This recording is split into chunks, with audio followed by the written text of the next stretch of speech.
Assalamualaikum warahmatullahi wabarakatuh. Waalaikumsalam warahmatullahi wabarakatuh. Ya. Selamat pagi semuanya. Pagi. Semangat pagi. Pagi. Ragu-ragu ya, masih ragu-ragu. Semangat pagi. Pagi. Ya.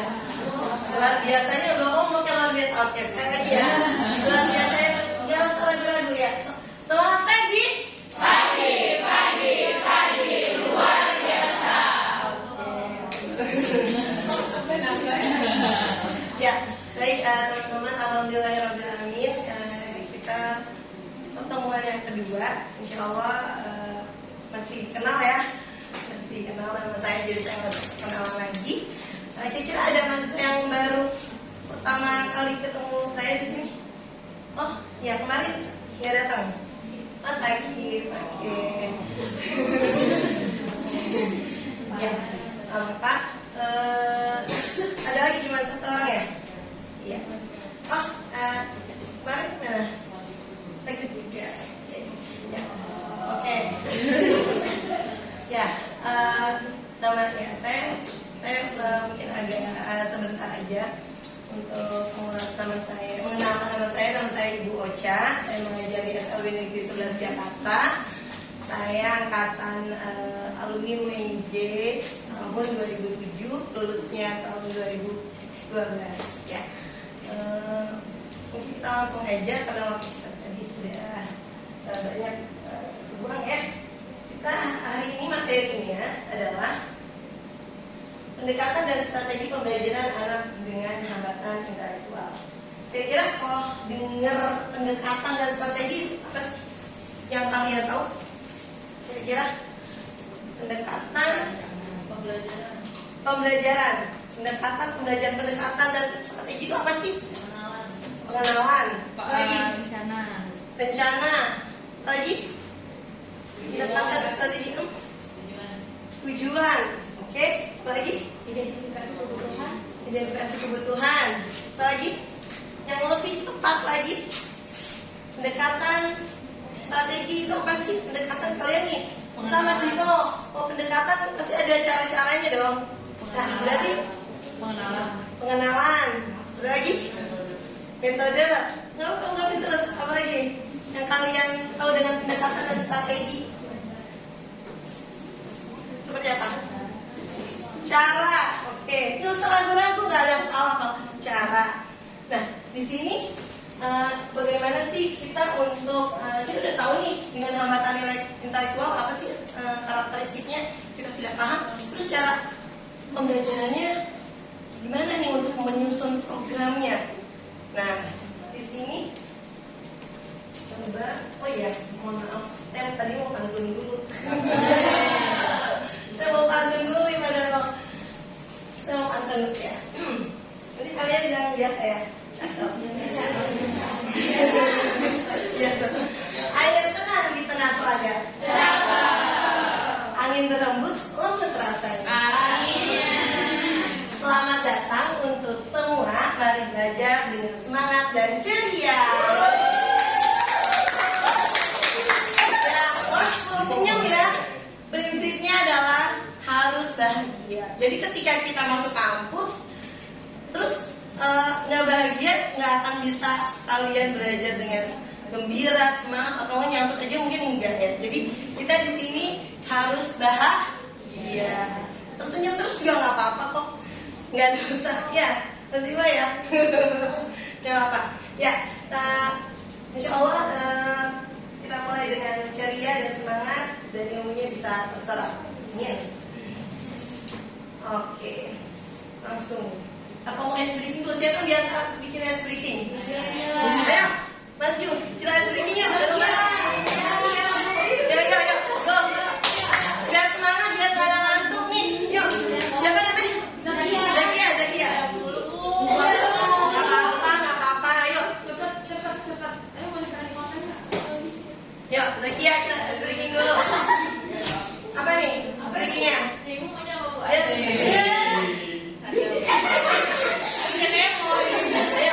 Oh, jadi deh. Gak mau. Ya.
sebelum belajar kita ice breaking dulu. Nyanyi, goyang. Karena kan pasti lebih semangat. Kalian juga dulu itu ya sebenarnya walaupun udah mahasiswa. Oke? Ini pendekatan pembelajaran. Apa sih disebut pendekatan pembelajaran? Nah, pembelajaran itu merupakan suatu himpunan asumsi yang saling berhubungan dan terkait dengan sifat pembelajaran. Biasanya pada pendekatan ini tergantung latar psikologis dan pedagogisnya. Ini menurut para ahli ya. Oke, nah kalau strategi, Mas Dimas bisa baca? Nah, pendekatannya ini adalah prioritas utama dalam mengajar anak dengan gangguan intelektual adalah membuat kurikulum berdasarkan realita. Realita itu apa? Kenyataan real ya, atau base kurikulum. Jadi untuk pengembangan kognitif dan pengajaran anak perlu mengalami terlebih dahulu di awal, kemudian dibantu oleh orang yang di sekitar untuk memaknakan atau mengartikan apa yang dialami tersebut. Ini juga menurut para ahli. Kita bisa jabarkan. Jadi mengingat perkembangan kognitif dan pelajaran yang sesuai bagi mereka adalah learning by doing. Apa itu learning by doing?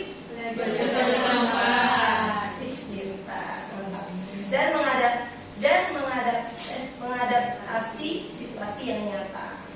Jadi kalian udah gambarin nih, kalau kira-kira kita harus lihat ketika kita mau menyusun pembelajaran, berarti kita harus melihat individunya dulu nih, anak-anaknya seperti apa.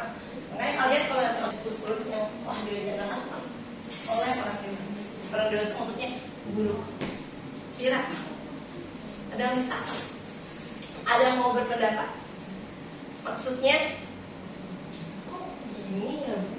Berdasarkan pada tindakan reaksi yang berasal dari inisiatif siswa. Jadi anak, jadi ada, saya mau dengar pendapat kalian. Jadi maksudnya gini, ketika kita sudah buat, kita membuat kurikulum itu, job desk kita seorang guru itu adalah membuat kurikulum. Udah susun nih, ternyata tidak sesuai dengan kondisi anak. Apakah kita tetap pakai yang kita sudah buat? Enggak. Apa yang kita lakukan?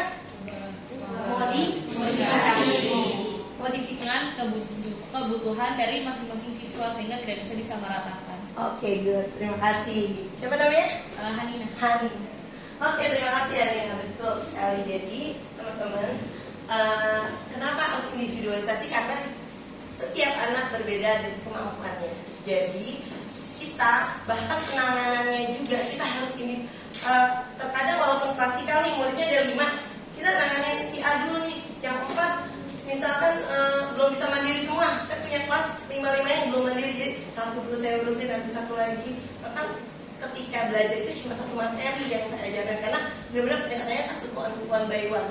Karena guru cuma satu, nggak ada, kecuali kita punya asisten ya, asisten mungkin bisa. Tapi kalau satu aja benar-benar individual banget, kayak model terapi ya, tapi di kelas gitu. Jadi yang 4 benar-benar mana kita buat mainan yang dia suka, misal puzzle, kadang juga udah bosan dia mana dilempar di apa gitu ya. Tapi kita tetap untuk penanganan anak itu secara individual, karena mereka belum mandiri.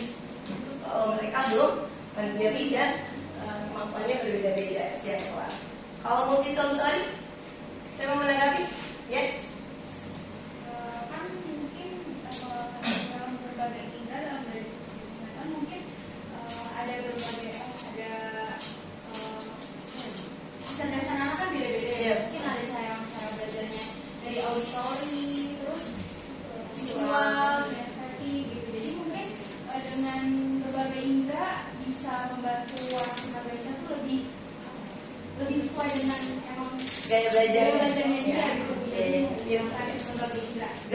Sekarang gini, anak tunagrahita aja harus distimulus atau amat intelektual harus visual, auditori, kinestetik. Kalau kalian gaya belajarnya apa? Yang visual, tunjuk tangan. Yang lebih senengnya ngeliat dibandingin dengar. Ya, banyak ya. Auditori? Oh ya, kalau nanti auditori ya. Auditori kamu. Kenapa auditori? Senang dengar. Oke, kalau lihat malah gagal fokus. Kalau kinestetik, oh semua ya. Kinestetik kenapa? Yang itu. Karena saya tipikal yang membaca media, itu langsung harus nulis, kalau enggak saya harus sambil gerak atau apa biar saya bisa lebih mengingat. Nah, betul. Beda-beda ya. Kalau tiga-tiganya ada nggak? Itu Siapa? Tergantung, iya, tergantung mata pelajarannya Bu sebenarnya. Jadi kayak kalau ada beberapa materi yang menurut saya banyak yang perlu diingat, saya lebih banyak dengerin sambil ditulis karena biar double kan. Tapi kalau untuk beberapa mata pelajaran yang bahasanya wah ini perlu banyak data nih, banyak yang diingat, berarti harus banyak baca. Oh, gitu. Jadi tergantung kondisi atau beratnya materi ya. Oke, baik. Berbeda-beda kan, kita pun berbeda-beda.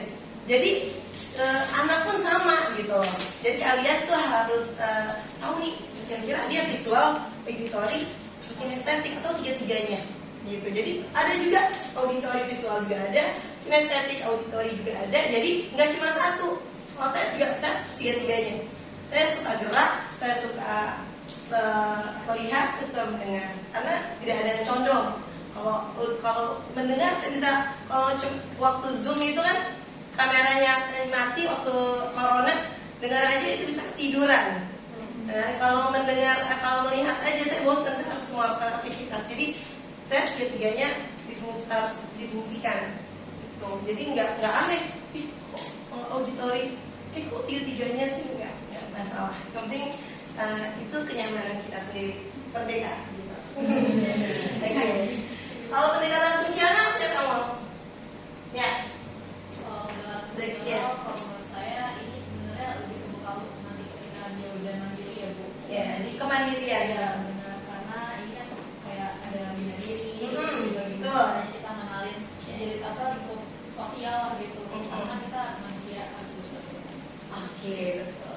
Jadi ketiga pendekatan ini inilah yang mengalami kesulitan bagi anak hambatan intelektual.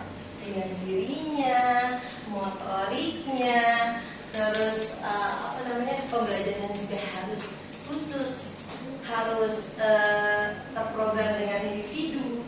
Dan bisa juga, misal kelas kita ada 6, kelas saya ada 8, saya golongin ada 3 komponen. Komponen A 3 anak, komponen B 3 anak, komponen C 2 anak. Jadi, saya bisa mencakup semuanya. Anak saya 8, berarti ini 3. Jadi ketika saya buat nilai asesmen atau ujian asesmen, saya langsung 3 tipe bikinnya. Kalau 88 kita bisa pingsan jadi guru. 1 ini 2 gitu kan. Tapi kita bisa bikin 3 tipe yang hampir mirip gitu. Oh ini si A kelasnya kayak kemampuan dari A, dari red ini sampai red ini. Si B red ini sampai red ini. Jadi bisa kita kelompokkan dan klasifikasikan. Oke. Lanjut. Nah, strategi pembelajaran. Coba bagian sini untuk membaca. Ya, boleh. Ini menurut para ahli. Silakan. Nah, iya. Strategi pembelajaran mereka utama adalah mengajar anak dengan gangguan intelektual adalah membuat kurikulum berdasarkan realita atau reality-based kurikulum. Jadi untuk pengembangan kognitif dan keterampilan anak-anak ini perlu mengalami terlebih dahulu di awal ujian, kemudian dibantu oleh orang yang ada di sekitarnya untuk memaknakan atau mengartikan apa yang dialami tersebut. Ya, bisa dijelaskan langsung seperti apa kira-kira? Bisa ditimbulin. Iya, Silakan. ini kalau anak hambatan intelektual itu harus kayak ngalamin dulu gitu Bu. Baru dia bisa tahu, dan kalau misalkan ada yang tidak bisa itu baru dibantu. Oke, ada lagi? Ada lagi yang mau kira-kira dari pernyataan ini nih para ahli kita penting nggak? Mungkin ini Bu, kalau kan pertama kalau yang saya nangkep itu kan memang anak-anak mengalami lebih dulu di awal, kemudian dibantu oleh orang sekitarnya untuk memaknakan, mengartikan apa yang dialaminya. sama teman-teman media pembelajaran untuk anak-anak hambatan intelektual. Kalau anak ini mau diajarin cara pakai baju, mereka nggak langsung kayak ini pakai bajunya terus dikancingin, tapi dikasih kayak bentuk kardus yang ditempelin flanel, kancing, ada media dulu. Nah sebelum dia langsung baru mereka diajarkan maknakan, oh kita belajar ini supaya kalian bisa pakai baju sendiri kayak gitu mungkin. Oke, lebih sempurna. Benar sekali. Jadi benar-benar tunagrahita hambatan intelektual kalian perlu dengan adanya media, karena itu menjadi strategi kalian untuk bisa memberikan pembelajaran yang bermakna dan memahami, anak itu bisa memahami apa yang kalian ajarkan. Jangan sampai ketika kalian ajarkan itu dia nggak ngerti dan kita bingung caranya gimana ya supaya ngerti gitu. Nah dengan media itu menjadi strategi kalian untuk bisa menyampaikan tujuan. Nih saya ngajarin buka tutup kancing itu supaya kalian bisa pakai baju kemeja. Jadi tujuannya itu yang kalian mau sampaikan, yang kalian mau ajarkan itu, tapi prosesnya dengan adanya media. Jadi nggak ada tuh tunagrahita cuma ngomong terus dikerjain ya, nggak ada media sama sekali itu. Pasti kalian harus pintar-pintar bikin media apapun, nggak harus mahal, dengan barang-barang bekas pun bisa, dan itu banyak banget di Pinterest, kalian pas googling juga banyak. Jadi dengan barang yang sangat kita sering bilang sampah, itu bisa menjadi media yang sangat menarik buat anak. Gitu. Inilah kita seorang guru tuh dituntut untuk kreatif, harus bisa nyanyi, harus bisa ekspresif, terus bisa juga jadi dokter ketika anaknya terus juga berdarah, bisa jadi ibu juga, benar-benar multifungsi banget. Dan kecerdasan guru tuh benar-benar nggak bisa cuma satu, harus semuanya kalian potensi itu kalian gali. Kalau emang benar-benar kalian dahulunya mau jadi guru. Beda juga masih ada yang sini lulus nggak mau jadi guru, ada nggak? Ada. Oh, ada. Siapa? Ya alasannya apa? Karena saat gap year itu tuh ngerasain kayaknya memang kalau untuk mengajar ini bukan passion saya, tapi saya pengen mendalami bagaimana caranya memberikan intervensi yang tepat bagi anak-anak berkebutuhan khusus agar mereka bisa belajar gitu. Tapi memang kalau untuk ranah ke guru tuh memang sampai sekarang saya masih belum iya, karena melihat ada beberapa teman bunda yang lulusan PL jadi UPI dan juga UNI itu nggak jadi guru tapi jadi dosen terapis gitu, atau jadi kayak behaviorist di terapi pembentuk ini pengen ke arah sana. Iya betul. Nggak apa-apa, nggak masalah. Saya juga banyak kok teman saya yang jadi terapis, yang bahkan jadi di kantor pun di pegawai bank juga ada. Jadi itu tergantung niat kalian sekarang mau benar-benar jadi guru, tapi terapis itu sebenarnya guru loh. Tapi gurunya mungkin lebih ke individual, one by one, tanpa harus ada banyak anak ya, tantangannya mungkin itu. Gak masalah juga. Kalian saya mau jadi guru rumah tangga aja bu, saya mau nikah, saya punya suami yang kaya raya gitu kan. Bisa juga, kita bebas aja. Yang penting saya mau S1 gitu kan. Ada juga, ini saya mau S1. Ketika ntar di calon mertua saya udah label S1 gitu. Ini gak masalah juga. Jadi di sini ketika kita belajar, kalau kita niatin, ya saya udah cinta dengan profesi saya. Dengan adanya cinta dengan profesi itu, kita akan saya akan bisa jadi guru, saya bisa jadi guru yang baik. Itu tumbuhnya kapan? Nanti ketika kalian melihat anak-anak, nanti ketika kalian benar-benar terjun nanti PKM, terjun mengajar, itu kalian baru tumbuh rasa, oh ya Allah jadinya gini ya, akan bisa berbelok. Kalian masih semester 3, masih banyak saya kesini. Tapi ketika kalian dipaksa untuk dengan keadaan tersebut, kalian dipaksa dengan takdir yang kalian harus mengajar, dengan kuliah yang harus nilainya bagus, mau nggak mau, dengan ada itu tumbuh rasa cinta di dalam diri. Dan itu saya rasakan ketika saya mengajar. Oh ternyata kayak gini ya. Oh nggak cuma rutin itu, ada rasa cinta sama anak. Tadi saya ada video yang dari yang dia nggak mau sama saya dipeluk nggak mau, sekarang dia mau terus. Itu rasanya masya Allah indah banget gitu. Jadi kalian akan rasakan energi anak-anak luar biasa seperti itu. Nah, ini adalah strategi pengulangan. Tadi Pak Bawe bilang kalau kita mau bikin modul, ternyata kayaknya kalau modul terlalu kalian udah pernah bikin modul belum? Belum. Ya, aku udah pernah, tapi itu apa? Oh, modul ajar. Oh, bukan modul ajar kayak RPP gitu belum? Iya, oke. Terus saya harus ngajar. Kalau kalian suruh bikin modul, saya merasa bersalah banget gitu ya. Oke, saya tadi nanti saya contohin aja, saya kasih cuplikan modul ajar saya, kalian lihat aja. Tapi untuk tugasnya sebenarnya bukan itu, gitu ya. Nanti saya kasih materinya ya, modul ajar kurikulum merdeka. Ya. Nah ini strateginya. Sini ada beberapa strategi yang kalian nanti akan di kerja kelompok kalian akan tahu nih strateginya kira-kira dari studi kasus yang saya kasih apa strateginya. Yang pertama strateginya adalah pengulangan dan penguatan. Berarti kan kalau anak tunagrahita akan harus diulang lagi sampai bosan. 1 sampai 5, 1, 2, besoknya 4, 5. Lupa lagi yang 1, 2 nya, 4, 5 nya oke. Ulang lagi. Ulang sampai 1 semester mungkin 1 sampai 5 itu ngulang terus. Gitu.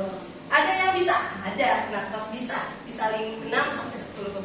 Ada yang bisa ada yang lebih ringan lagi 11 sampai 20. Dalam kelas itu ada ini baru mengenalin angka. Duduk aja belum, oh ini udah bisa. Nah, kalian akan rasakan nanti ketika kalian PKM, wow, jenisnya beragam. Jadi di situ strategi kalian dalam pembelajaran, di situ ada pengulangan dan penguatan. Kalau penguatan kayak gimana? Contohnya penguatan. Review. Metode review. Apa? Metode review. Review. Penguatan buat anak. Ujian stiker. Nah, Oh, siap. yes, Lord. Wah, good job. Bagus, keren, hebat. Pintar banget. Keren banget hari ini. Ya ampun, sepatunya baru ya. Dengan ada ekspresi kita seperti itu, anak akan apa? Anak akan interest sama kita. Ya ampun, keren banget hari ini rambutnya dipotong. Ya gitu.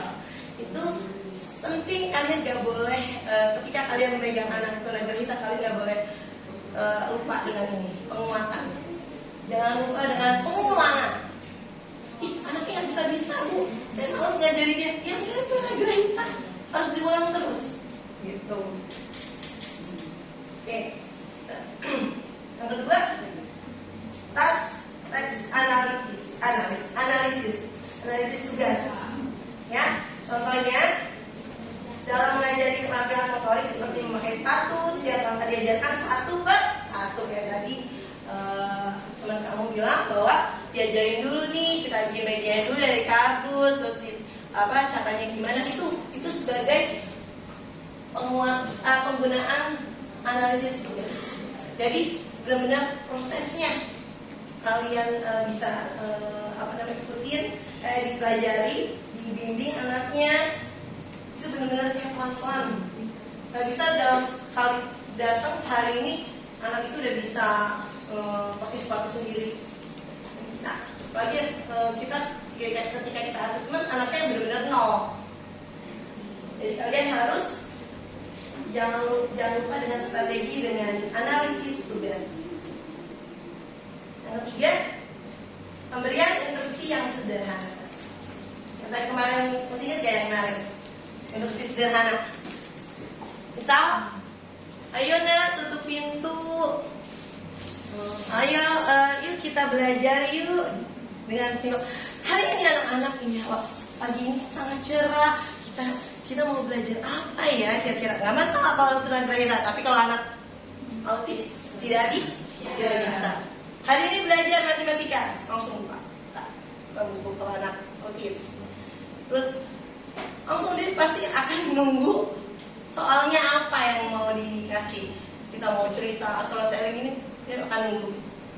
Ketika dia menunggu, dia merasa kelamaan, dia bisa tahu. Tapi kalau anak tunagrahita sama, dia perintahnya juga sederhana kayak ambil Soja, tolong ambilin ibu pensil, rautan, penghapus di tas warna merah ya. Bisa? Udah. Karena terlalu panjang instruksinya. Kalau misalnya Soja ambilkan ibu tas warna merah, tas cuma satu. Tapi kalau misalkan bisa jadi ngomong, saya jadi nggak aja jadi laptop saya. Laptop saya ini rusak gara-gara Soja. Jadi dicopot sama dia dicopot. Jadi ketika saya lagi kemarin mungkin yang tahu cerita saya Soja Alifa, ketika saya lagi Alifa pipis ya, pempesnya harus diganti karena bocor. Saya kamar mandi, terus sudah titip guru sebelah, dan guru sebelah juga kan pasti nengok, oh aman gitu kan. Ternyata pas saya kembali ke kelas dia sudah main saya di meja, padahal ini posisinya ada di tas, di dalam tas. Dia sudah main, terus teman-temannya suruh duduk. Jadi dia seakan menjadi saya. Gitu kan, dulu belum ngomong gitu kan ya. Ternyata ini udah cukup dan jadi dia buat menunjuk yang disuruh duduk, tamunya suruh duduk semuanya yang pidana, dia yang jadi guru. Pas saya lihat pasti akan teriak, sudah mau lari dia keluar kelas. Jadi harusnya saya setenang itu harusnya, tapi saya kaget. Pas saya kan menurut saya ini bapak saya di sini gitu ya. Tiba-tiba diacak-acak, diketik-ketik nggak jelas. Benar-benar dia lagi positif, gitu kan. Ambil tunjuk-tunjuk temennya. Dia lari ke lantai 4. Saya nggak tahu dia kemana. Pokoknya saya ngurusin laptop saya dulu. Saya sempat copot gitu kan. Tapi itu jadi udah apa? Saya udah saya mindfulness, saya tarik nafas, saya duduk dulu, saya minum dulu. Kayak anak-anak, saya angkut anak saya ke kelas sebelah, titip ya, nyari Soja di atas. Saya nggak tahu gimana. Bu bener, ya titip. Saya gotong anak saya ke kelas sebelah, titip kunci. Kalau saya tinggal sendiri, bisa hal yang terjadi lagi yang saya nggak tahu gitu. Ke atas ternyata anaknya ada di lantai 4 benar.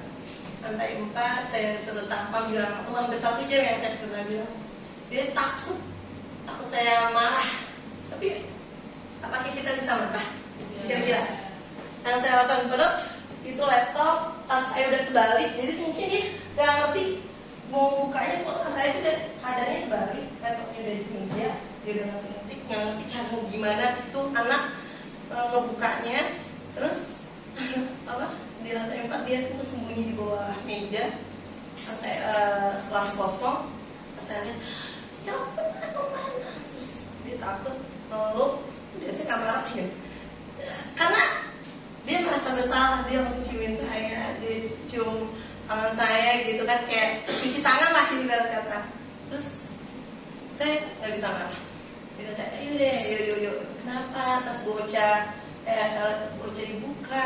Dia cuma gitu doang, nggak bisa ngomong, percuma juga gitu ya. Tapi dia tahu kalau pas saya marah, dia merasa ketika saya teriak dia tahu bahwa saya marah. Kalau dia nggak tahu, nggak mungkin dia kabur. Berarti kan dia punya pikir, oh iya pasti bakal diomelin gitu kan, langsung dia kabur. Kalau dia nggak tahu rasa bersalah, mungkin dia diem aja di situ, diem terus merasa nggak bersalah. Ya begitulah anak tunagrahita. Tapi dalam dia merasa bersalah dan dia nyuruh saya dan saya menjadi marah. Dan itu sudah menjadi resiko jadi seorang guru. Jadi enak saya jadi bisa cerita di sini. Ya, lanjut untuk penggunaan alat bantu dan teknologi pendukung. Ya, yang tadi visual, gambar, komunikasi ini mungkin lebih ke media ya. Terus perangkat teknologi yang memudahkan pemahaman anak. Jadi sekarang saya udah mulai anak kelas 1 udah pakai LCD di kelas. Ya, tampilin quizzes, dia sentuh-sentuh kan dia sekali dengan bayangan-bayangan gitu. Oh, dia lebih menarik buat anak-anak Down syndrome atau tunagrahita ya. Dia menarik banget dengan adanya tampilan gambar. Terus pembelajaran berbasis pengalaman dan praktik. Seperti apa coba? Berbasis pengalaman. yang komen, yang belum komen nih saya tunjuk ya. Ayo, untuk mudah tadi. Gak apa-apa kan, ih salah kamu salah nggak bisa. Emang saya pernah enggak? Kita merdeka banget. Jadi apapun kalian bicara nggak ada namanya kata salah. Ibu, Iya. kalau berbasis pengalaman ini berdasarkan pengalaman saya waktu gap year ngajar itu mungkin bisa kayak gini kali ya Bu, kayak kita memberikan anak, memfasilitasi anak suatu kegiatan di mana mereka itu mungkin udah belajar teorinya di sekolah atau kayak ada bertamu gitu. Nah terus kita fasilitasi mereka belajar secara langsung dengan berbasis pengalaman dan praktik itu, kita berkunjung ke rumah temannya dengan bekerja sama dengan orang tua gitu. Jadi anak juga bisa langsung mengimplementasikan teori yang udah dipelajari kemarin. Kalau terhadap itu, kalau tentang itu adabnya harus ngetok pintu dulu, salam dulu, sampai nanti dipersilakan sama yang punya rumah untuk masuk. Jadi anak setelah dapat konsep mungkin abstraknya di sekolah, secara konkretnya mereka langsung dapat lewat pengalaman dan praktik. Oke, betul sekali. Jadi kita harus ngasih pengalaman buat anak. Kayak misalkan belajar ngitung nggak 1, 2, 3, tapi belajar menghitungnya memakai media, kelereng, bahaya jangan kelereng. Saya udah pernah, jangan pakai kelereng. Bola kecil, apa bola pingpong, tapi jangan juga deh. Bola tenis. Bola tenis sama lagi. Bola tenis yang berat kan? Iya. Iya maksudnya yang Pokoknya bola kalau saya waktu itu bola buat mandi gitu. iya, bola yang buat mandi bola. Nah itu, tapi itu juga kurang efektif dilempar-lempar sama anak-anak. Jadi pernah saya pakai segala macam bola, ternyata tidak efektif. Akhirnya saya pakai waktu itu bikin sendiri pom-pom yang saya buat dari kertas krep. Jadi saya bulet-buletin, itu aman. Karena ketika waktu itu tadi kelereng hampir Dimakan. udah di mulut, biasa saja lagi. Jadi udah gitu dia ngiriin saya, gitu. Ada itu saya salah gitu. Nah, pernah saya pakai bola mani bola dilempar-lempar, rusuh banget pas saya. Dan itu saya salah kenapa? Saya udah mengajarkan itu karena perilakunya saya belum benahi. Harusnya perilaku dulu.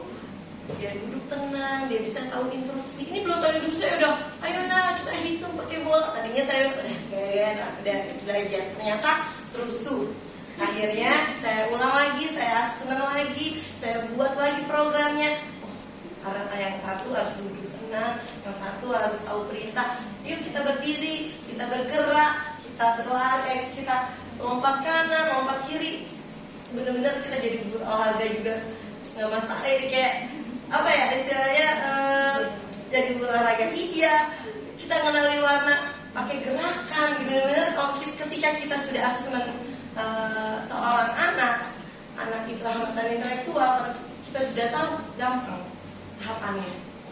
Tapi ketika kayak tadi saya tiba-tiba habis MPLS, saya langsung ngajarin anak berhitung dengan bola, dengan kelereng.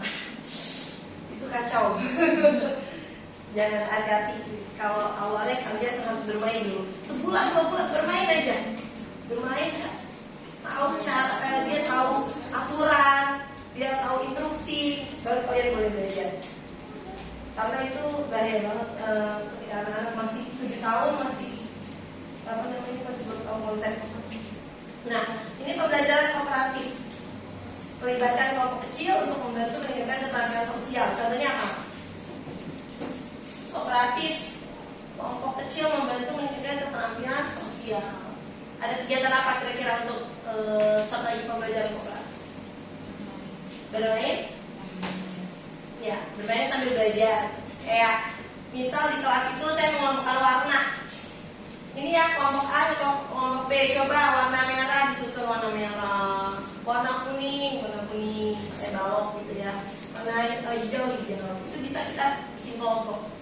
Ini, nah kalau 5 orang kelompoknya gimana Bu? Ya udah 3 atau 2 atau 3. Jadi nggak apa-apa. Yang bisa sama yang nggak bisa. Yang jangan semuanya nggak bisa ya, dia kasihan ya. Jadi bisa kita kelompokin. Ya nak, ini kelompok ini dulu ya, kelompok ini karena buat sosial, buat kerjasama, dan menumbuhkan rasa. Kalau anak kelas 1 itu kan dia kan butuh kayak saling kenal, masih malu-malu gitu ya. Jadi kelompok ini tepat banget ketika berada di kelas 1, jadi saling kenal, menyebut nama anak, saling berbagi. Besok anak-anak membawa makanan untuk berbagi ketika snack time, itu tepat untuk pembelajaran kooperatif. Jadi pembelajaran ini kita lihat objek yang kita mau ajar sesuai ya. Lanjut, pendekatan positif dalam manajemen perilaku seperti sistem penghargaan dan intervensi pendukung emosi. Ya tadi ya, beri penguatan, terus ketika memang kita nyebut, good job, bagus banget, keren, hebat. Nah itu bisa kita puji aja deh, walaupun istilahnya belum mandiri, kita, cantik banget hari ini. Ya Allah, padahal belum mandi atau apa, biar dia masuk kelas. Jadi kayak kita berpura-pura untuk menyenangkan anak, biar anak tuh ada interest sama kita gitu. Keren banget, bagus banget gitu. Itu pentingnya, jangan sampai lupa ya teman-teman untuk anak dengan ini. Nah, tujuannya apa sih? Coba mungkin bisa dibantu dibaca. Siapa? Oh, oke, ini dulu. Tujuan pertama, meningkatkan kognitif, kemampuan sosial dan emosional. Kedua, membangun keterampilan dasar untuk kesehatan. Yes. Tiga, mengajarkan kemampuan berkomunikasi dan bersosialisasi. Keempat, membantu anak memahami dunia sekitar mereka melalui cara-cara yang dapat diakses dan dipahami. Iya, betul. Jadi tujuan yang tadi strategi ini, tujuannya ini untuk bisa apa sih anak-anak meningkatkan kemampuan kognitif, sosial dan emosionalnya dia. Selama ini mungkin ada, tapi karena orang tuanya juga nggak paham anaknya seperti apa, dan kita sebagai guru bisa bisa membantu atau meningkatkan atau mengoptimalkan potensi yang ada dalam diri anak gitu. Nah, keterampilan dasar seperti apa tadi? Memakai sepatu, apalagi mencuci tangan, itu keterampilan dasar yang pasti nggak akan ini. Ini kalau toilet harus ada pembelajarannya, tapi pembiasaan mencuci tangan, bilang terima kasih, minta tolong, terus salam sama guru gitu. Itu pembiasaan yang harus kita nggak boleh rutin tiap hari. Karena kalau kita satu hari atau seminggu lost, kayak habis lebaran atau liburan lebaran nih, itu dari nol lagi guru, itu PR banget. Jadi kalau habis lebaran 2 minggu, anak masuk lagi, nggak ada yang nangis, tiba-tiba pelajaran juga nggak ingat. Jadi benar-benar dari nol lagi deh, karena nggak diulang di rumah. Terus mengajarkan kemampuan berkomunikasi dan bersosialisasi, kayak pembiasaan saya di kelas selalu selamat pagi Soja, selamat pagi Alifa. Dia akan menjawab selamat pagi Ibu Ocha, apa kabar hari ini? Alhamdulillah baik. Itu harus setiap hari saya ucapkan dan dia harus mengucapkan. Dan mau pulang harus ngucapin kata. Kalau nggak gitu anak itu nggak akan mau berkata. Jadi kalau kita kayak kalau dia mau dia akan ngomong sendiri, enggak, dia susah untuk berkata-kata. Jadi apalagi ketika dia bicara kan didengar, ya udah malas aja dia harus pakai ngomong. Padahal punya suara, walaupun suaranya cadel atau suara intonasinya tidak jelas, harus bersuara gitu. Dia harus punya inisiatif. Ibu mau pipis boleh nggak? Kalau kelas 1 kayak gitu, jadi kayak tiba-tiba buka celana, capek, banjir. Itu anak asal. Jadi kayak dia nggak bisa ngomong, jadi langsung perilaku yang dia lakukan. Itu yang kita, anak didik saya harus bisa bicara. Mau buang sampah aja harus ngomong, tiba-tiba pari. Saya udah kejar, ternyata buang sampah coba. Ya ampun, kamu kenapa nggak bilang nak? Buang sampah. Ya kan ya uang, anak. Tapi jangan lari, kesannya kayak kabur dari kelas. Tapi maksudnya buang sampah. Jadi itu benar-benar anak itu langsung perilaku. Dia langsung dia ngomong tuh gimana ya? Kita harus dorong anak itu bisa, padahal dia mampu bicara gitu. Tapi dia nggak mau bicara, apalagi anak-anak autis. Bisa bicara tapi udah bicara tapi nggak mau diem juga ada, membeo aja. Terus ada pengajaran kemampuan komunikasi bersosialisasi, membantu anak memahami dunia ya di sekitar mereka. Ya, saya di sini ada nampilin video lagi. Nah, ini pembelajaran. Itu dong, gimana biar bisa di situ suaranya? Mana siapa yang nolong saya? Ibu emang nggak bisa, kita pakai itu kan? Emang iya? Iya. Masa sih? Nah itu kelas lain tadi dulu. Kelas lain. Saya di sini terus deh. Emang ya? Oke deh. Ya, dengar ya. Udah.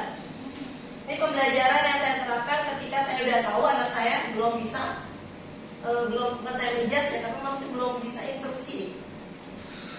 Ini memeras. Ini repot banget untuk saya ngontenin ini, repot banget. Dia untuk memerasnya belum ada kekuatan, teman-teman. Itu aja. Udah gitu dia ngupain warnanya banyak banget. Soalnya cewek. Soalnya itu cewek. Itu ya. Dan sindrom. Oh. Paling Jember. Oh ya. Iya, sahabat. Oh.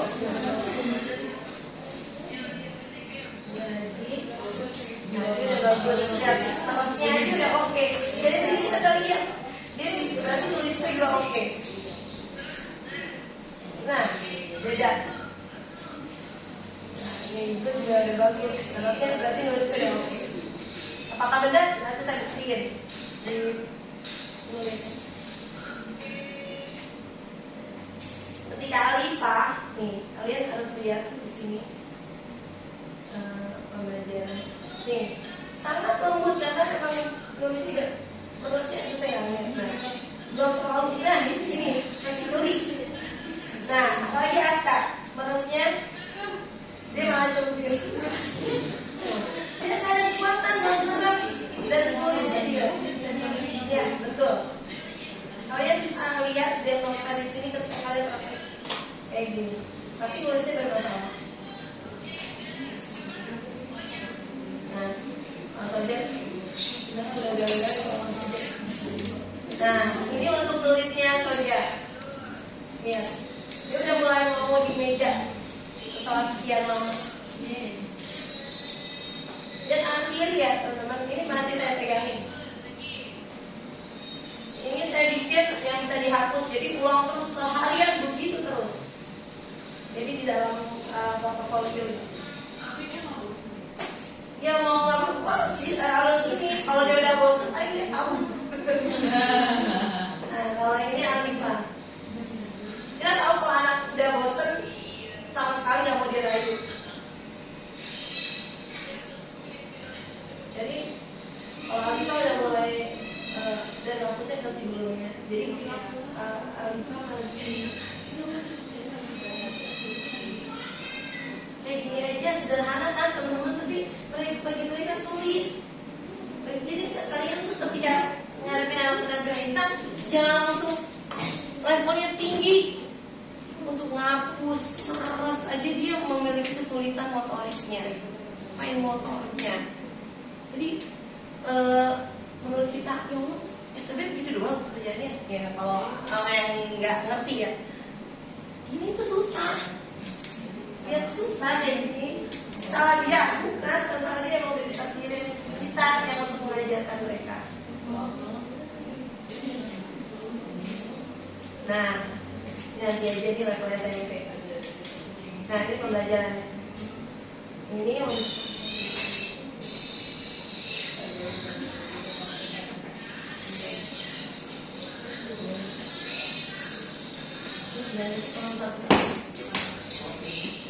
nah,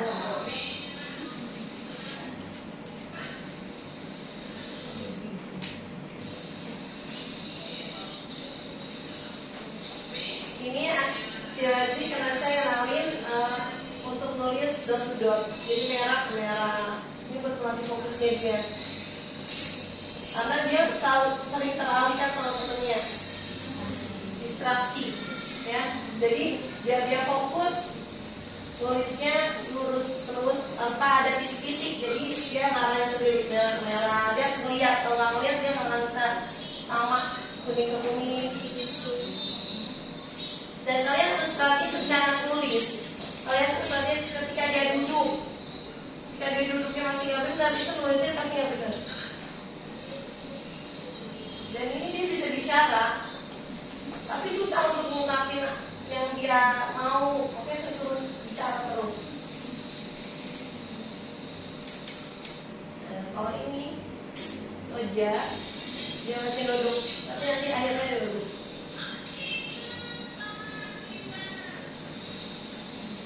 Individual yang lain nggak tahu kemana sih. Ini sendiri-sendiri di meja.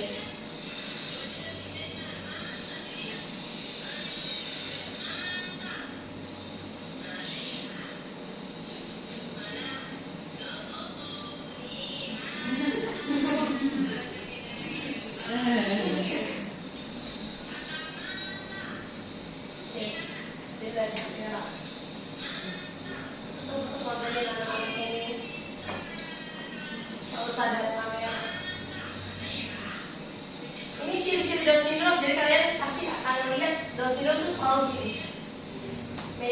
Selalu mejanya tuh awalnya selalu loyo apa nggak semangat.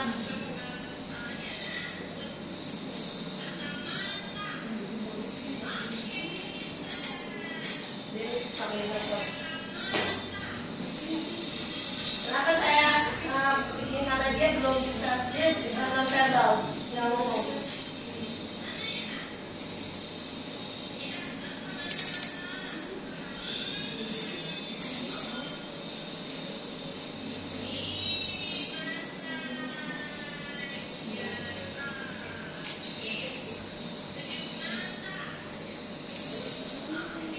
Baru makan enggak, makannya nggak duduk lagi.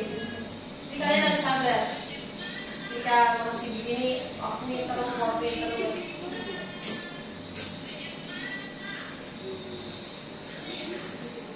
Nah, ini saya saya langsung astagfirullahaladzim. Kalau gitu lagi belajar. Ini Down syndrome juga ada punya Aska. Aska? Aska deh.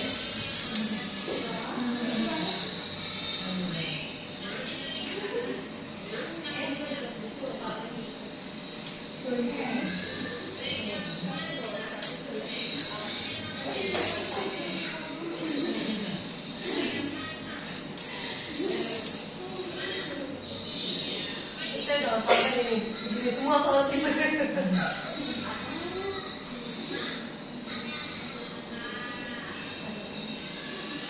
Coba sama kan?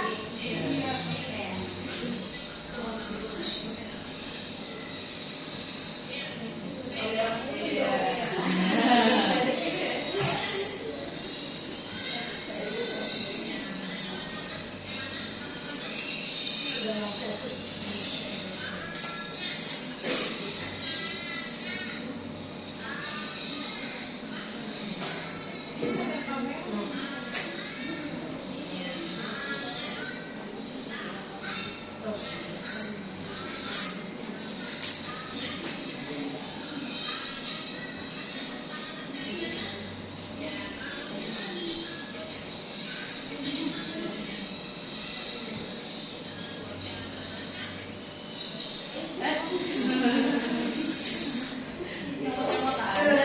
Sudah tarik nafas.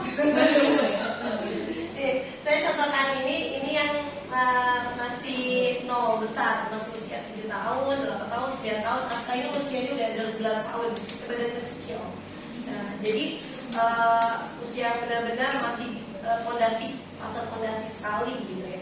Dan ini saya mau tampilkan gambar yang anak SMP. Dia ini kelas 7. Belajarnya ini adalah menanam pada saat itu. Jadi diajarin menanam dari bibit sampai menjadi apung. tugasnya. Ini anak tunagrahita, di sini ada Down syndrome. Cuman itu yang benar, yang itu aktivitas ada yang ngomong juga ada.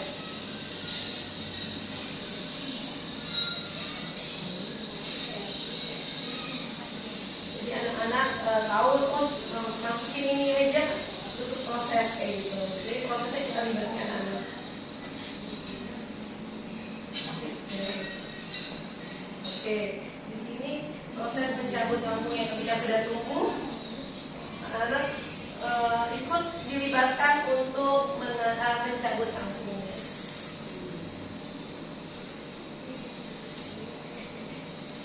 Dan kita bisa ada sebelah sedikit, cuman kita bisa nanam di pot-pot plastik.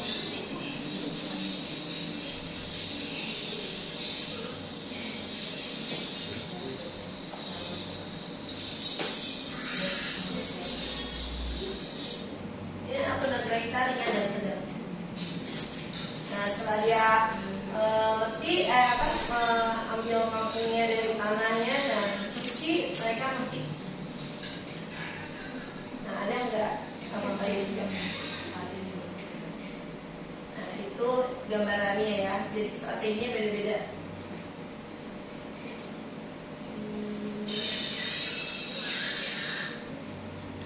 Nah ini pembelajaran yang masih dasar, karena emang saya banyak video ini ya, karena saya ajar ini 2 tahun, jadi banyak anak kelas 1. Nih, kira-kira sekali belajarin apa? Yang ini. Koordinasi mata dan Ayo. Tujuannya mau ngajarin apa tadinya? Fokus. Ya itu ada. Terus intinya saya belajar ini waktu pembelajaran bahasa Indonesia. Oh perintah ya? Ya. Apa? Mengenal warna. Mengenal warna. Anak bisa mengenal warna itu ada di bahasa. Terus perseginya ada di matematika. Semuanya. Terus PLBJ-nya juga apa namanya? Kalau nggak salah bentuk dasar. Di situ mengenali bentuk-bentuk geometri, matematikanya, warna. PLBJ, kenalin warna, PLBJ, terus ininya juga pas dia langkah itu saya mengenali warna hitam. Coba Razi warna hitam. Jadi dia melompat di warna tertentu karena dia belum mengenal warna sama sekali. Jadi semuanya saya borongan. Bukan PBB, SBDP, seni budaya dan bahasa, SBDP, matematika, bahasa. Jadi sini ada putih sebenarnya, putihnya kelihatan ya. Jadi nah dipasang. iya. Nah dia.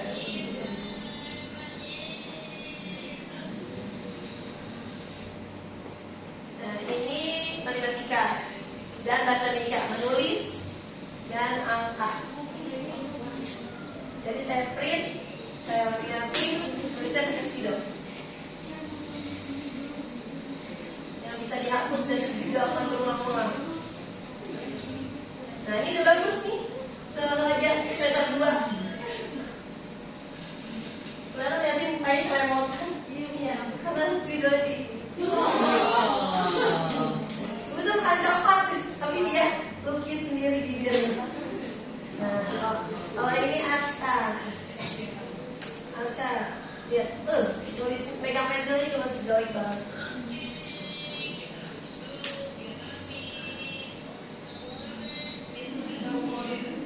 Oh dia minta ngomong.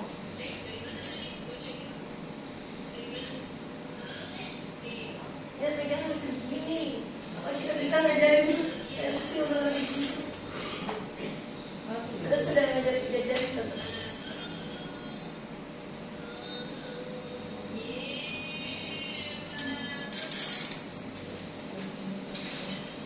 Jadi intervensinya beda-beda ya yang saya lakukan ketika pembelajaran, dan kita kalau modifikasi pembelajaran juga nggak masalah. Walaupun di kurikulum Merdeka cuma 1 mapel per mapel, matematika beda, bahasa beda, tapi saya tematikin 1 kegiatan. gitu. Itu buat RPP saya sendiri.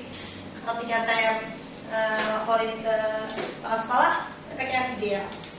Idealnya sesuai dengan fasenya, sesuai dengan CP-nya, dan ATP-nya, kayak gitu. Oke, ini ada video. Nah, ini dia udah dapat nomor selesai di semester 2.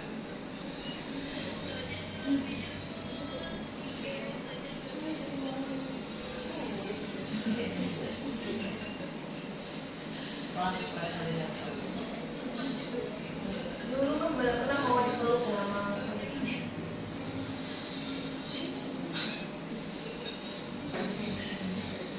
Dia tau ngapain pas saya teriak? Dia tuh ngerogoh mulut saya, dimasukin loh.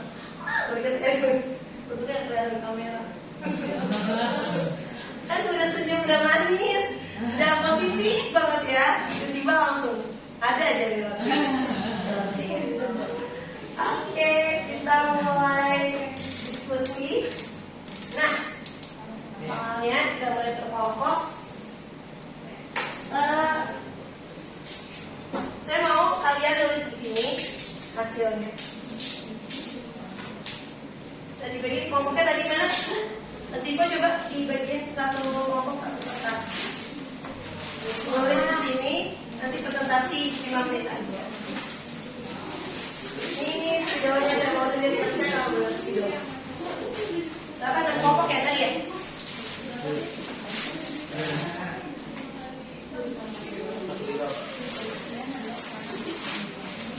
Kelompok mana? Ya. Ini adalah kelompoknya.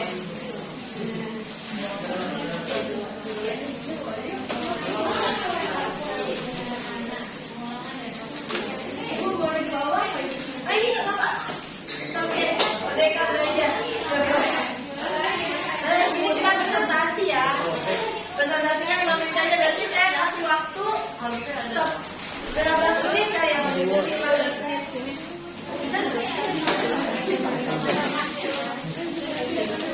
Boleh di bawah? Saya ambil teman. Makanya emang dingin loh. Lihat aku gue Langsung nulis aja sayang biar cepat. Tulis sama bagus aja ya. Kita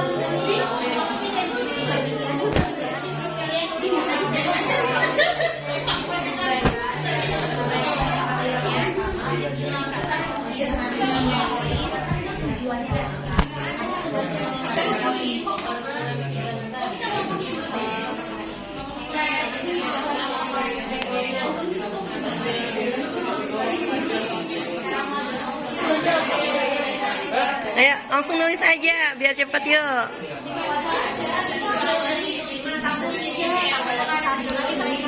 Bapak yang tercinta, Ibu Osha tercinta, oh ya. Oke, jadi dari kita yang pertama karena tadi Rian kesulitan untuk mengenal huruf dan terus mengalami kesulitan dalam abjad, jadi dan juga bentuk dan arah. Jadi kita di sini kegiatannya yang pertama adalah membuat bentuk. Jadi kita membiarkan si Rian ini untuk tracing di papan tulis untuk membuat bentuk ataupun dengan media-media yang dibuat untuk mengenalkan bentuk dan juga arah. Kemudian kita juga mengenalkan flashcard huruf-huruf yang tadi yang kesulitan, yaitu B, D, P, Q. Jadi caranya kita mengenalkan dulu nih konsep huruf itu B, D, P, Q. Terus setelah itu nanti Rian akan memilih yang mana B, D, P, dan Q. Dan itu diulang terus supaya ada penguatan materi yang terinternalisasi nanti kepada Rian. Oke.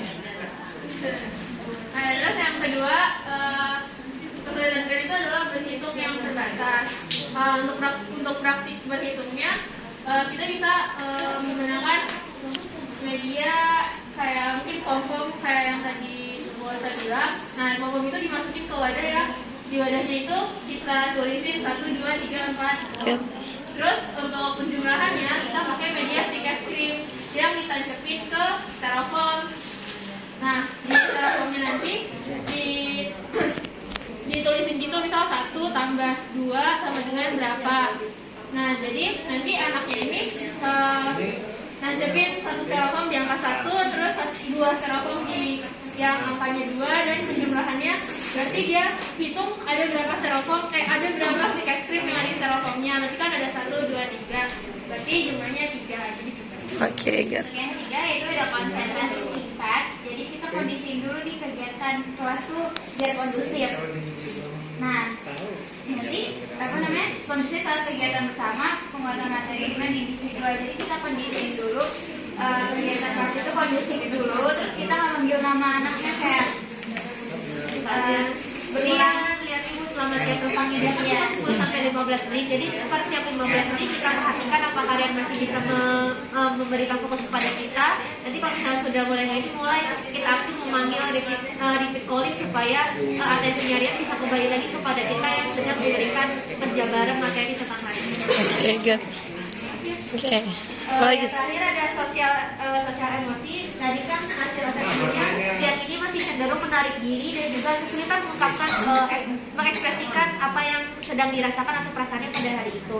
Jadi untuk yang menangani ketika dia cenderung menarik diri, perbaiki kegiatan belajar yang membutuhkan kerjasama tim atau mungkin misalnya ada muatan lokal yang kita bisa mengenalkan permainan daerah tradisional Indonesia gitu, sehingga dengan hal itu kemampuan dia untuk berinteraksi pelan-pelan bersama teman-teman yang mengenal temannya itu juga dapat terbangun dari kegiatan yang bersama. Lalu libatkan peserta didik untuk berpartisipasi dalam kelas. Lebih sering kita mungkin aktif untuk dia minta tolong ibu mau bersihin papan tulis mau dibantu, sehingga anak merasa dilibatkan di dalam kelas. Lalu ada juga yang terakhir menggunakan perantara media visual untuk mengekspresikan perasaan anak. Yang kami gunakan adalah stiker emosi yang dimana bisa ditempel di dekat pintu setiap pagi ketika menyambut anak bisa menunjuk ekspresi apa yang sedang dirasakan anak pada hari ini. Sebelum itu kita kenalkan berbagai visual emosi itu sehingga anak dapat pemahaman ketika ia merasakan emosi tersebut, dia mencet stiker itu, nanti kita berikan afirmasi yang sesuai dengan perasaan yang sedang dirasakan oleh anak pada hari ini. Oke, good. Tepuk tangan dong buat kelompok 6. Tepuk tangannya teman-teman. Terima kasih presentasinya. Yang nyata pakai botol minum sama ada 14 hari dengan botol itu secara nyata nanti hasilnya jadi berapa besar kalian itu. Oke. Yang ketiga ini konsentrasi yang singkat. Nanti Raffi juga ikut bicara ya. Ya. Kita menggunakan metode belajar yang berbasis permainan dan fungsi sensori. Pertama itu bermain dengan kartu huruf atau angka. Permainan ini seperti puzzle, itu kita ngasih berikan tantangan kecil gitu ke dia. Jadi kayak huruf-huruf yang benar dalam waktu tertentu. Itu menggunakan alat bantu teknologi atau menonton video atau menggabungkan gerakan dengan belajar. Itu kayak kita masih sebenarnya kayak pakai PowerPoint gitu sih sebenarnya. Jadi kayak masih video interaktif yang memang anak itu bisa terus ikut ambil di pembelajaran. Jadi dia nggak mungkin sih ya, tapi kayak bakal mengalihkan badan gitu. Karena fokus bakal diajak terus. Buat namanya jadi tujuannya juga buat dia nggak bosan karena kan dia konsentrasinya itu cukup 10 sampai 15 menit. Jadi mungkin bisa di switch gitu cara pembelajarannya, metode pembelajarannya dari tadinya visual menjadi kayak auditory. Yes. Biar dia nggak bosan gitu. Oke, good. Yang sosial gimana? Selanjutnya ada keterbatasan sosial ini. Enggak bicara. Ayo. Ya, selanjutnya ada keterbatasan keterampilan sosial. Yang pertama itu kita menggunakan pembelajaran berbasis kelompok. Contohnya itu kayak bermain peran, role playing, atau menggunakan boneka, mainan, dan juga kostum. Jadi kita kayak membuat satu kelompok itu. Nah, yang dimana masing-masing siswanya itu kita kasih peran buat supaya dia juga ada interaksi sama teman-teman yang lainnya.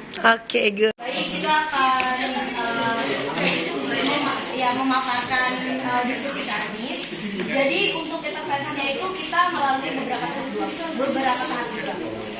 Yang pertama itu kita nggak langsung ke akademik dulu, maksudnya nggak berhitung dulu, nggak membaca dulu, tapi kita benahin dulu bawahnya. Apa itu? Konsentrasi. Gitu. Jadi untuk meningkatkan konsentrasi itu kita ada beberapa pendekatan. Yang pertama pendekatan positif dalam manajemen perilaku, seperti TOS, terus seperti mungkin diberikan stiker atau puji-pujian. Terus yang kedua adalah pemberian instruksi sederhana. Karena anak-anak dengan yang konsentrasi yang minim, jika diberi instruksi yang panjang, itu dia akan kesulitan. Sedangkan kalau misalnya konsentrasi yang minim, itu hanya kayak, ayo duduk, ayo lihat. Jadi jangan menggunakan instruksi instruksi yang kalimatnya panjang-panjang. Ayo anak-anak duduk ini nggak bisa. Jadi harus instruksi sederhana. Serta pengulangan karena dia minim. Jadi kalau misalnya step sendiri sedikit, dia langsung harus diberikan pengulangan kayak, lihat dulu, lihat ibu dulu. Yang kedua itu meningkatkan kemampuan akademik, yaitu membaca dan berhitung. Jadi kita pakai pendekatan analisis tugas, di mana media yang digunakan bola warna, kan dia kan udah bisa hitung ibu 1 sampai 10. Nah untuk bola warna itu diapain sih? Misalnya kayak 3 bola sama 3 bola dihitung kayak gitu. Terus untuk yang membedakan huruf B sama D itu bisa pakai kartu huruf yang kita sesuaikan dengan ukuran besar. Terus juga mainannya ini untuk dan karpet huruf. Misalnya kayak B sama D. Nah itu karpetnya nanti, ayo langkah ke B, lompat. Ayo langkah ke D, lompat. Atau bisa juga, ayo tempel ke B atau tempel ke D. Jadi dia bisa menggunakannya. Dan untuk mainan di SPA itu untuk berhitung Bu. Misalnya kayak dia suka Hot Wheels. Itu dijajarin tuh Hot Wheels ya. Misalnya kayak 1, 2, 3, 4, 5. Ayo coba itu mobilnya ada berapa gitu. Itu juga bisa buat anak meningkatkan kemampuan dalam berhitung. Dan selanjutnya itu meningkatkan kemampuan sosial emosionalnya. Karena di sini kasusnya itu dia sulit untuk bersama teman sebaya. Jadinya kita pembelajarannya itu menggunakan strategi kooperatif. Atau bisa juga kita pakai bermain peran atau bermain perannya jual beli. Nah media yang digunakan itu bisa juga uang mainan, miniatur buah dan lain. Jadi misalnya ada temennya yang lagi beli, ada temennya yang lagi jual, ada yang temennya lagi ngegosip, mungkin bisa jadi ya kan, gitu. Jadi itu dari kelompok. Oke, good. Terima kasih kelompok 4. Tepuk tangan dong. Yang strategi pembelajaran yang sudah kita cari Bu. Nah jadi yang pertama itu kita kan tadi si Rian ini kan tidak bisa membedakan huruf B sama D, terus sama P dan Q. Nah jadi strategi pembelajaran kita itu menggunakan flashcard dengan membedakan warna Bu. Jadi misalnya nanti ada gurunya itu menyediakan kartu, misalnya kartunya itu satu kata, misalnya badan. Nah jadi huruf B itu misalnya warna hijau, huruf A-nya warna merah, terus D-nya itu warna biru, N-nya itu warna kuning. Jadi berbeda-beda Bu agar si anak bisa membedakan huruf-huruf tersebut. Ini tadi kan Rian ini kan sebenarnya Udah tahu angka 1 sampai 10 tapi nggak bisa ini apa nih? Jumlah. Jumlahan. Nah jadi tuh yang kita pikirin tadi tuh pakai benda konkret ya. Nah misalkan buah gitu. Nanti di buah itu ada satu lingkaran. Yang lingkaran ini misalkan apa namanya? Diisi jadi misalkan Rian ini punya 1 apel. Nanti yang ibu memberikan lagi 1 apel. Jadi di nampannya itu ada 2 apel gitu. Oke. Iya, di wadahnya ya. Oke. Untuk yang selanjutnya? Udah. Nah selanjutnya ini kita kan tadi dia ini ya sulit fokus kan, jadi fokusnya cuma 10 sampai 15 menit. Terus dia suka kan distraksi sama suara gitu. Jadi kita memanfaatkan distraksi dia tapi dengan cara menggunakan bel. Jadi kita yang pegang belnya Bu sebagai guru kayak.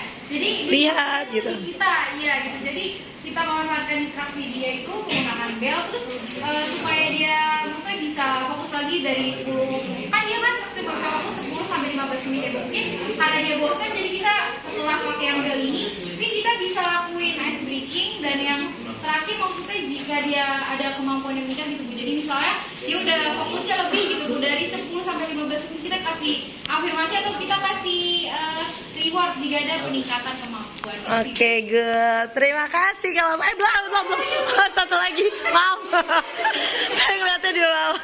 Yang terakhir jadi untuk meningkatkan kemampuan distraksi Rian. Nah di sini kita menggunakan strategi membuat kelompok kecil dengan teman-teman seusianya. Maksudnya diharapkan kalau dengan teman seusianya dia bisa lebih ada keinginan untuk bicara, berinteraksi gitu, terus melakukan permainan yang melibatkan interaksi, misalnya sama seperti kelompok-kelompok sebelumnya, misalnya bermain peran, atau saya juga pernah melihat trik di kelompok kecil itu, di teman-teman yang seusianya itu kita bikin apa ya, ada permainan yang itu tuh bikin setiap anak tuh ada keinginan buat Berinteraksi. ya buat Main.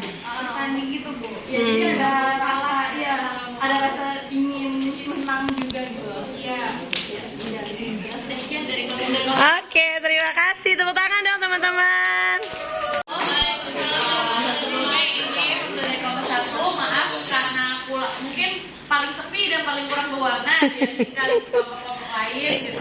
It's okay. Ini membahas pertama-tama tentang diagnosa Rian, anak kelas 1 dengan usia 7 tahun. Kita lihat nih kesulitan yang dialami itu, kita simpulkan ada 4 proses lagi. Ada kesulitan membedakan huruf dalam bentuk yang mirip, berhasil membentuk konsentrasi yang singkat, dan keterbatasan keterampilan sosial. Yang kita simpulkan berarti dia ada mungkin sedikit kesulitan dalam persepsi visualnya, lalu juga untuk melatih fokusnya karena dia juga kesulitan untuk berhitung, dan juga keterbatasan keterampilan sosial. Jadi kita menggunakan pembelajarannya itu dalam bentuk media. Yang pertama untuk melatih tingkat fokusnya kita pakai flashcard. Jadi mirip-mirip mungkin dengan yang pernah kita lihat videonya. Jadi kita akan sediakan kartu-kartu yang untuk membantu dia membedakan, bisa kita interaksiin bentuknya atau kita modifikasi seperti contohnya kalau di sini B sama D kita bedakan, satu jadi jerapah dan satu ceritanya burung onta tapi aneh, maaf Bu. Kita bedakan dan berikut juga dengan bentuk angka-angkanya biar dia juga bisa membedakan dari persepsi visualnya.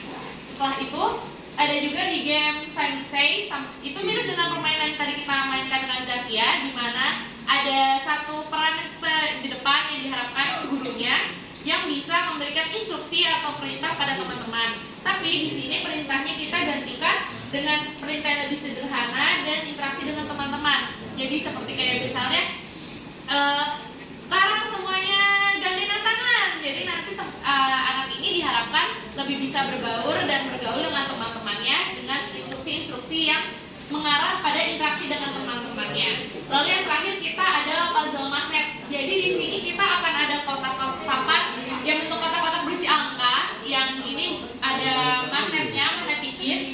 Jadi nanti anak-anak ini kita coba semuanya 2 tambah 3. Pertama taruh 2 magnet di papan, dia akan taruh 1, 2. Lalu coba ditambahkan lagi, tambah 3. Berarti dia tambah lagi 1, 2, 3. Angka berapa yang berhenti di terakhir? Ada di kotak 5. Berarti 2 tambah 3 sama dengan 5. Seperti itu. Jadi bisa untuk melatih keterbatasan kemampuan berhitungnya. Oke. Lanjut. Mungkin Oh itu oke. Sekian terima. Sekian presentasi dari kelompok 1. Waalaikumsalam. Terima kasih kelompok 1. Tepuk tangannya dong teman-teman. Waalaikumsalam. Kami dari kelompok 2 ingin memaparkan hasil diskusi kami mengenai kurang lebih pembelajaran untuk Rian melalui media yang kreatif. Yang pertama untuk perbedaan huruf P dan B yang terbalik-terbalik itu, kita buat medianya ada huruf yang dibesarkan, terus ada gambar-gambarnya. Jadi nanti anak-anak nyatuin itu huruf P itu ada pohon, terus ditempel. Itu pintu. Yang kedua itu adalah untuk memperkuat dalam perhitungannya Rian. Jadi di sini kita menambahkan, di sini flashcardnya adalah gambar kayak permen, ada 6 permen, lalu nanti ada kertas satu lagi yaitu ada 2 permen. Lalu nanti kita akan bilang ini permen 6 ini ditambah dengan permen yang 2 lagi jadi berapa? Nanti kita kasih seperti kartu yang lain yang ada 1 sampai 10. Nah jadi ntar misalnya 6 tambah 2 sama dengan berapa? Hasilnya 8. Nah mereka harus mencari kertas yang tulisannya 8. 8. Oke. Lanjut. Kemudian untuk melatih fokusan dan konsentrasi bagian, kita tuh menggunakan peraga visual. Jadi dengan kegiatan ice breaking. Jadi cara ini jari ya. Kemudian cara begini. Berarti si anak harus memperagakan bukan fokus misal melatih juga kefokusan dan Oke, jadi pelajaran terakhir untuk melatih kepercayaan diri Rian, karena kan tadi kita lihat di kasusnya itu kan Rian itu masih tertutup ya, masih sering menarik diri dari teman-temannya. Nah, kelompok kami ini berpendapat bahwa untuk membangun kepercayaan diri di dalam diri Rian ini sendiri, guru atau kita harus ikut turut serta dalam kegiatan permainan edukatif yang dilakukan. Jadi ketika main ini, misalkan kayak tadi kelompok yang sebelumnya mungkin udah pernah nyinggung juga, kita keeping score biar mereka kayak, oh iya kita kompetitif nih, kita ngumpulin skor, dan mungkin nanti ada rewardnya buat yang skornya paling gede. Tapi ibu gurunya juga ikutan. Kenapa ibu gurunya ikutan? Biar anaknya kayak ngerasa, oh ibu guru aja sendiri ngapain, Termotivasi ya. ngapain aku ikut-ikutan gitu. Nah jadi kurang lebih dari menurut kelompok kami itu beberapa hal yang dapat membantu dia. Oke, terima kasih kelompok 2 ya. Oke, tepuk tangan teman-teman. Silakan aja main. SMP itu selalu terbuka. Yes. Silakan. Makin banyak orang ke sana makin senang. Enggak kayak di sini biasa. Satu lagi komentar saya tadi rencana itu sepertinya belum ada gambaran tentang anak di SMP itu rencananya seperti reguler semua. Kasih ini kasih itu. Dan logika kenapa anak nulis 3 terbalik terus, karena gurunya selalu bilang nomor 3 digurung, 2 di bebek, nomor 3 sepuluh dulu lah anak, kecuali gurunya miring seperti burung. Angka 4 kursi terbalik, jadi kalau ini dibalik-balikin kursi. Jangan lakukan itu. Telepon anak 1 yang istri ya di rumahnya, di rumah elit nggak ada tenis nggak ada ya, jangan kayak gitu, bukan jadi betul makin akrab. Maksud kita mau kayak di gambar jerapah, gambar apa ya, dari itu nanti kan nomornya kan saya. Jadi kalau mau nanya mau apa Iya, tanya aja. mereka juga sama. Kalau mau ada apa-apa tanya aja. Apalagi kalau mau observasi ke sekolah, alhamdulillah sekolah kami itu Pak, kalau sekolahnya tuh welcome banget. Jadi WD udah pasti udah langganan di sekolah kami gitu. Dulu kantor itu di Bagus. Iya, dulu kantor itu di Lebak Bulus di Pembina, sekarang kan di 11 dan ya di Bantaran strategis. Sebelum masuk sekolah nanti melewati kasus pendidikan. Ya gitu. Jadi teman-teman kalau mau mau ada apa gitu asal pasti bisa ngomongin saya aja apa show saya jawab kita. Jadi ada yang aktif aja Pak.